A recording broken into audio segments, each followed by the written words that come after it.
Amados irmãos e irmãs, a paz do Senhor Jesus Cristo esteja sobre cada um de vocês neste momento de expectativa profética máxima. Eu venho até você hoje, 17 de fevereiro de 2026, com uma mensagem sobre algo que aconteceu esta madrugada no Monte das Oliveiras, às 4h22, que desafia absolutamente tudo que conhecemos sobre geologia, física e as próprias leis que governam a matéria sólida.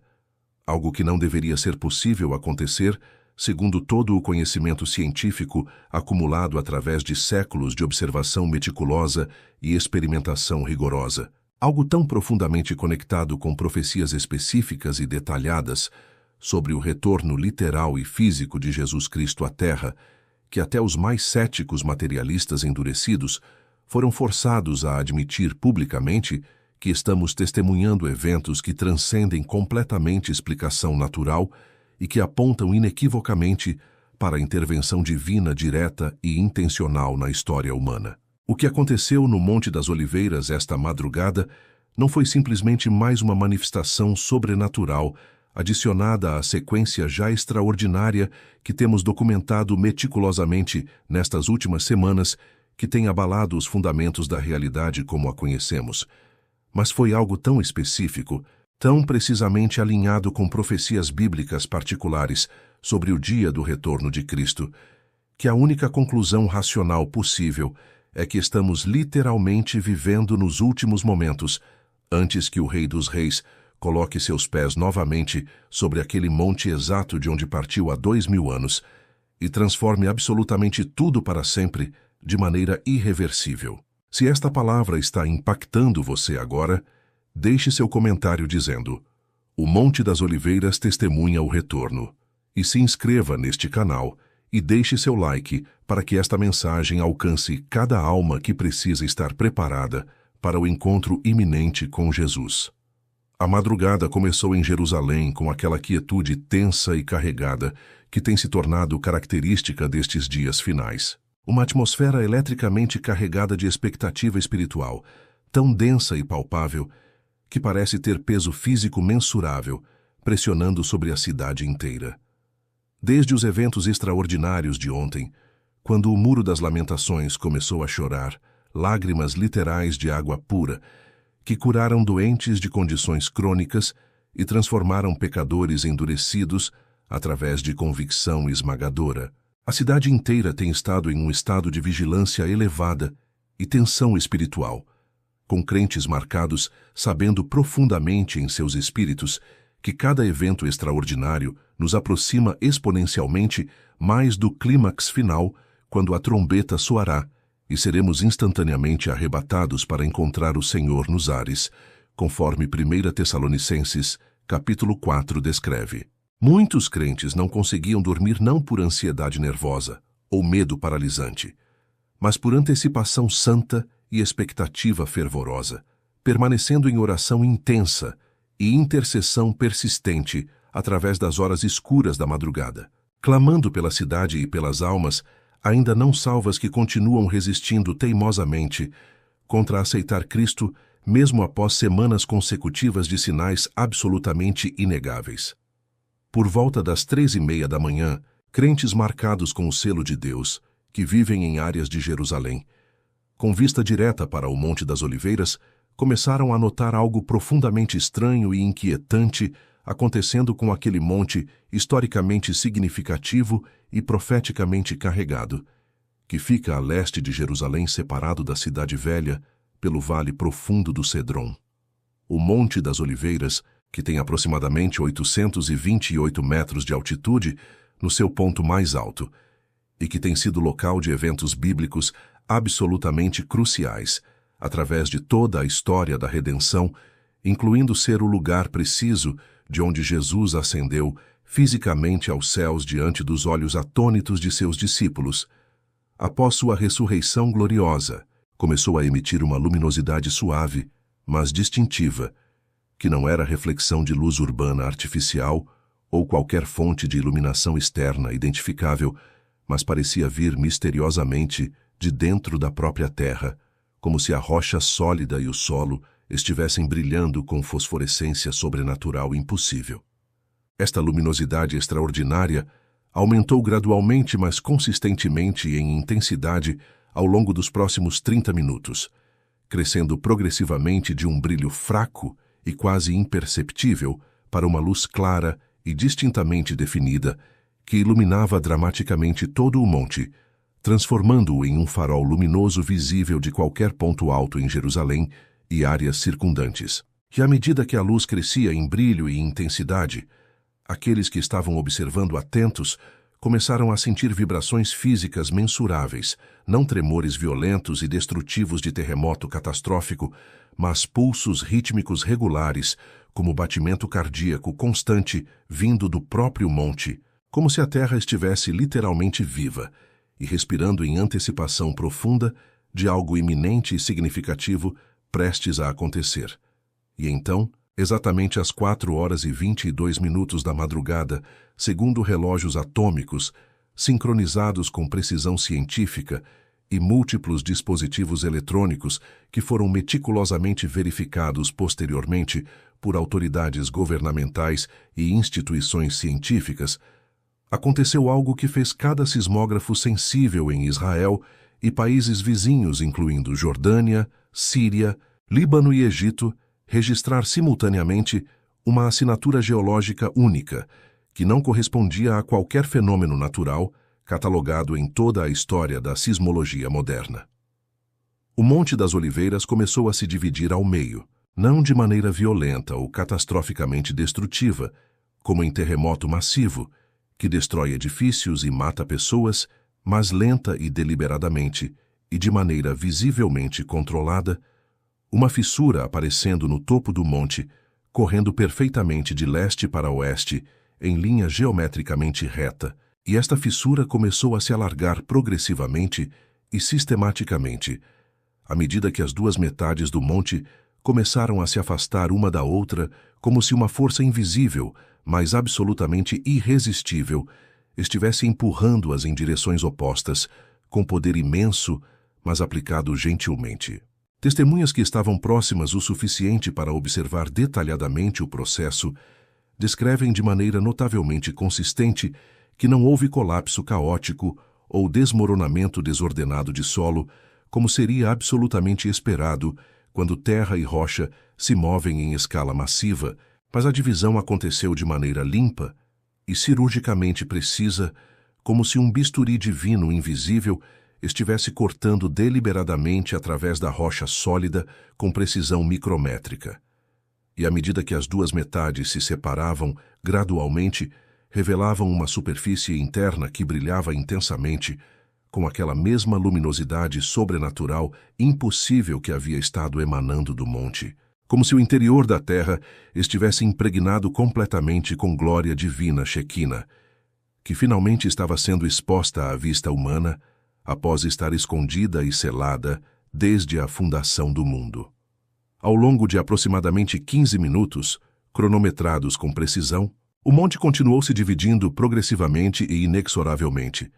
até que havia um vale ou fenda massiva, de aproximadamente 200 metros de largura, no seu ponto mais largo, correndo consistentemente de leste para oeste, através do que havia sido uma formação geológica sólida e contínua que existia há milhões de anos, segundo datação geológica convencional. E dentro deste vale recém-formado, e ainda brilhando com luz sobrenatural,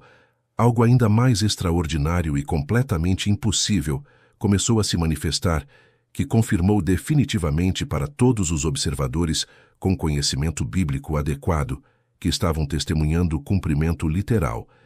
e preciso de profecia específica de Zacarias, escrita há aproximadamente 2.500 anos. Do solo do vale recém-criado, começou a brotar água abundante. Não um pequeno riacho ou córrego, mas um rio substancial de água absolutamente limpa e cristalina, fluindo com força hidráulica considerável e volume impressionante, medido posteriormente em milhares de litros por segundo. Este rio extraordinário não tinha fonte física identificável ou explicável de onde a água estaria vindo, segundo toda a hidrologia conhecida.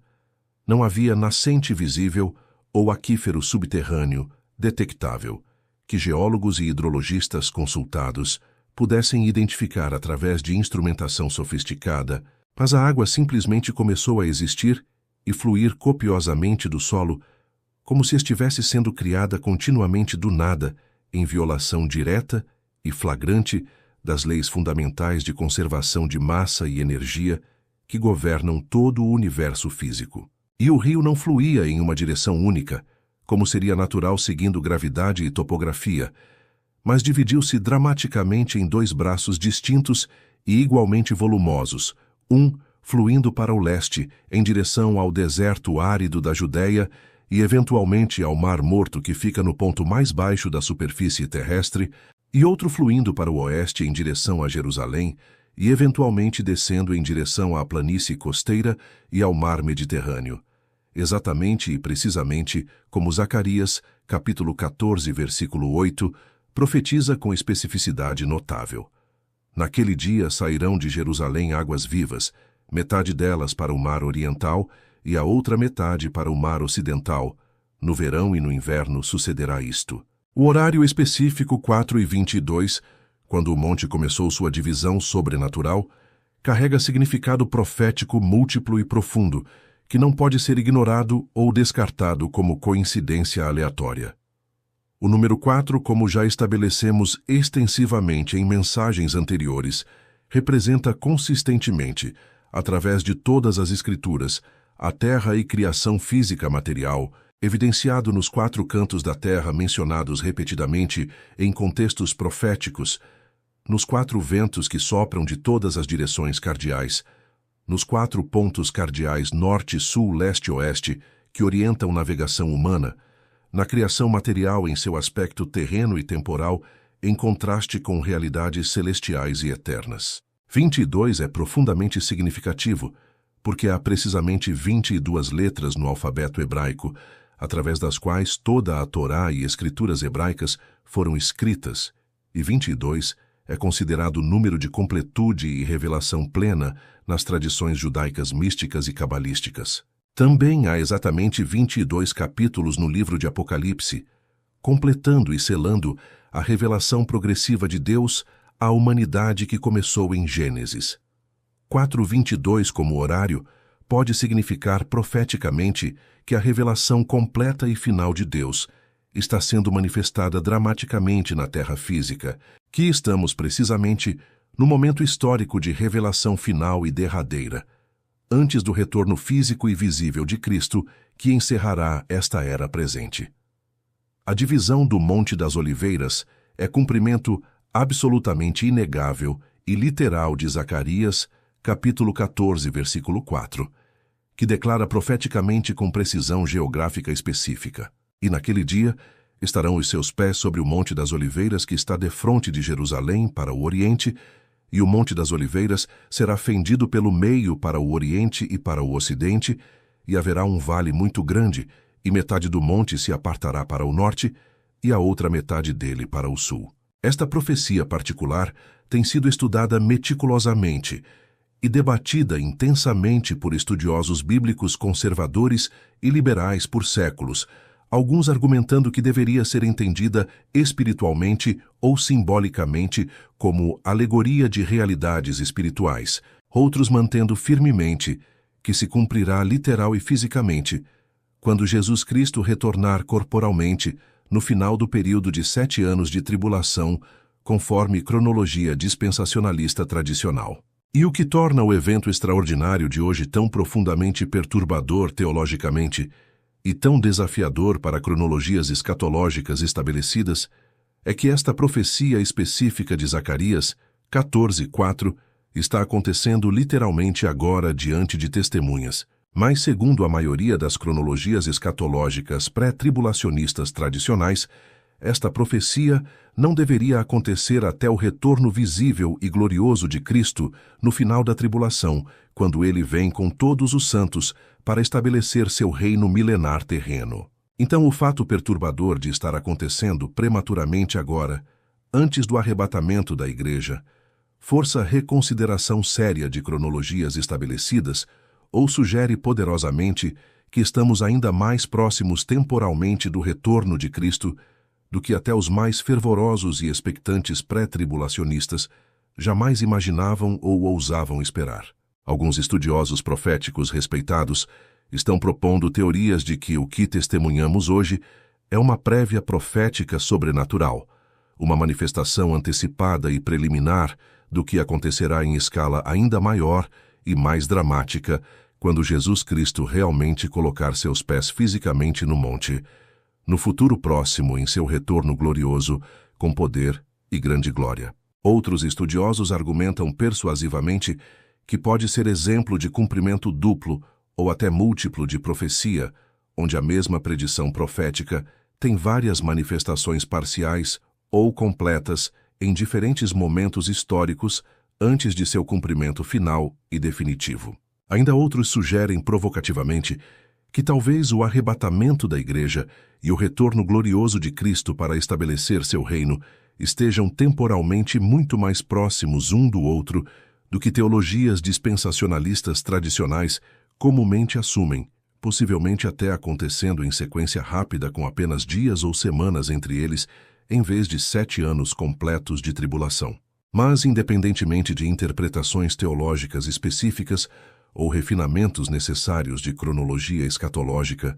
o que é absolutamente inegável e impossível de racionalizar é que uma das profecias mais específicas e geograficamente detalhadas de toda a Bíblia está se cumprindo literal e fisicamente diante de nossos olhos em tempo real. O monte específico que Jesus deixou fisicamente quando ascendeu conforme Atos capítulo 1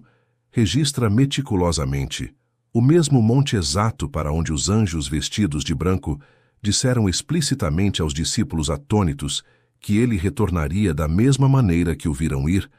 Esse monte geográfico específico está agora se dividindo exatamente como Zacarias profetizou com precisão há milênios, confirmando definitivamente que estamos vivendo no tempo do fim absoluto e que o retorno de Cristo é não apenas próximo, mas absolutamente iminente.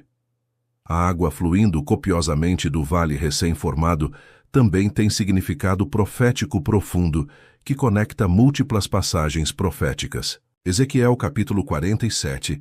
descreve em detalhes vívidos visão de um rio sobrenatural fluindo do templo milenar futuro, trazendo vida abundante e cura onde quer que suas águas cheguem. E versículo 8, especificamente, declara que estas águas descem à campina e entram no mar, provavelmente referindo-se geograficamente ao Mar Morto, e as águas serão saradas e curadas. E, surpreendentemente e quase inacreditavelmente, relatos já estão chegando rapidamente de observadores científicos e pescadores locais próximos ao Mar Morto, de que a água que está fluindo continuamente do Monte das Oliveiras em direção àquele mar, que é tão extremamente salgado e hipersalino que absolutamente nada pode viver nele, biologicamente, está começando miraculosamente a mudar a composição química da água, tornando-a progressivamente menos salina e mais capaz de suportar vida orgânica. Pescadores que vivem há gerações perto do Mar Morto relatam com incredulidade estar vendo peixes vivos nadando vigorosamente em águas que literalmente ontem eram biologicamente mortas e estéreis, cumprindo precisamente Ezequiel 47, versículo 9, que profetiza com detalhe notável. E será que toda criatura vivente que passar por onde quer que entrarem estes rios viverá? E haverá muitíssimo peixe, porque lá chegarão estas águas, e as águas do mar serão saudáveis, e viverá tudo por onde quer que entrar este rio.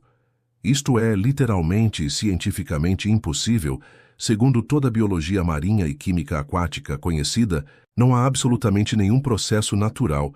que poderia transformar o Mar Morto, extremamente hipersalino, com concentração de sal 9 vezes maior que oceanos normais em água doce ou salobra, capaz de suportar vida de vertebrados em questão de poucas horas, mas está acontecendo documentadamente como mais uma demonstração poderosa de que Deus está soberanamente suspendendo e anulando leis naturais estabelecidas para cumprir sua palavra profética com precisão exata. Biólogos marinhos que foram enviados urgentemente ao Mar Morto para investigar o fenômeno impossível estão confirmando que as espécies de peixes que estão aparecendo milagrosamente não são espécies introduzidas artificialmente por humanos, mas são espécies nativas que vivem naturalmente em águas doces e salobras da região, sugerindo que estão sendo criadas sobrenaturalmente, ou estão migrando impossível de fontes desconhecidas. Amostras de água coletadas em diferentes pontos mostram um gradiente progressivo de salinidade, diminuindo dramaticamente à medida que a água do Monte das Oliveiras se mistura com a água existente do Mar Morto, um processo que, segundo cálculos hidroquímicos, deveria levar décadas ou séculos, mas está acontecendo em horas. A reação em Jerusalém e em todo Israel ao evento extraordinário tem sido de admiração reverente, misturada com confusão teológica genuína. Crentes marcados estão rejubilantes e exultantes, vendo profecia antiga se cumprir literalmente, mas também perplexos e buscando compreensão sobre o que exatamente isto significa para o timing preciso do arrebatamento versus o retorno glorioso, e como reconciliar o que estão vendo com cronologias escatológicas que aprenderam. Conversões massivas continuam acontecendo em ritmo absolutamente sem precedentes na história moderna, com literalmente dezenas de milhares de pessoas finalmente reconhecendo que não podem mais negar racionalmente que Deus é real e está agindo poderosamente, e que precisam responder urgentemente em arrependimento e fé antes que seja eternamente tarde demais. Mas também há, tragicamente, alguns cujos corações permanecem teimosa e incompreensivelmente endurecidos, mesmo vendo um monte geográfico literalmente se dividir diante de câmeras de alta definição, provando dolorosamente que sinais e maravilhas sozinhos não salvam automaticamente, que é absolutamente necessário obra sobrenatural do Espírito Santo, quebrando corações de pedra impermeáveis e dando corações de carne sensíveis à verdade divina. O Rabi Eliyahu ben David, cuja face agora brilha tão intensamente com glória refletida que é fisicamente difícil olhar diretamente para ele sem proteger os olhos, fez declaração pública emocionada, dizendo que acredita com convicção absoluta, baseada em revelação que recebeu diretamente do Espírito Santo, que o monte se dividindo é o penúltimo sinal profético antes do arrebatamento da igreja, que o próximo e último evento na sequência será a própria trombeta final soando e nossa transformação corporal instantânea. Ele implorou com lágrimas correndo por sua face brilhante a qualquer pessoa que ainda não aceitou Yeshua como Messias e Salvador, pessoal que faça isso imediatamente, sem qualquer demora adicional, porque quando o monte começou fisicamente a se dividir, o relógio profético final de Deus começou sua contagem regressiva derradeira e irreversível, e pode ser literalmente questão de horas, ou no máximo, poucos dias antes que a porta da arca seja fechada permanentemente, e a oportunidade de salvação seja removida para sempre desta dispensação. Para aqueles ainda não salvos que estão lendo ou ouvindo esta mensagem agora mesmo, um monte geográfico real se dividiu fisicamente hoje, cumprindo profecia escrita há 2.500 anos, com precisão geográfica específica. Água está fluindo copiosamente, de onde não deveria haver qualquer fonte de água segundo hidrologia. O Mar Morto biologicamente estéril está ganhando vida milagrosamente. Cada promessa profética de Deus está se cumprindo sequencialmente, exatamente como foi escrito através dos profetas. Você ainda vai persistir em resistir teimosamente? Você ainda vai racionalizar e endurecer seu coração?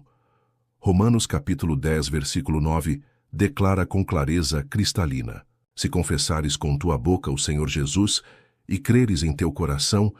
que Deus o ressuscitou dos mortos, serás salvo. Ore comigo agora mesmo onde você está. Jesus Cristo, eu reconheço que sou pecador perdido e condenado. Creio que tu morreste na cruz por meus pecados e ressuscitaste corporalmente. Aceito-te como meu único Senhor e Salvador. Salva-me agora enquanto ainda há tempo antes que a porta se feche permanentemente. Para crentes já salvos e marcados, o monte se dividindo nos lembra poderosamente que Jesus está voltando ao lugar geográfico exato de onde partiu há 2000 anos. Atos, capítulo 1, versículo 11, registra as palavras angelicais. Esse Jesus que dentre vós foi recebido em cima no céu, há de vir assim como para o céu o vistes ir. Ele está voltando ao Monte das Oliveiras. O monte testemunha através de sua própria divisão. Esteja absolutamente pronto, viva em santidade prática, evangelize com urgência desesperada. Porque quando seus pés tocarem aquele monte novamente, tudo mudará irreversivelmente para sempre. Maranata. Ora vem Senhor Jesus. Amém e amém.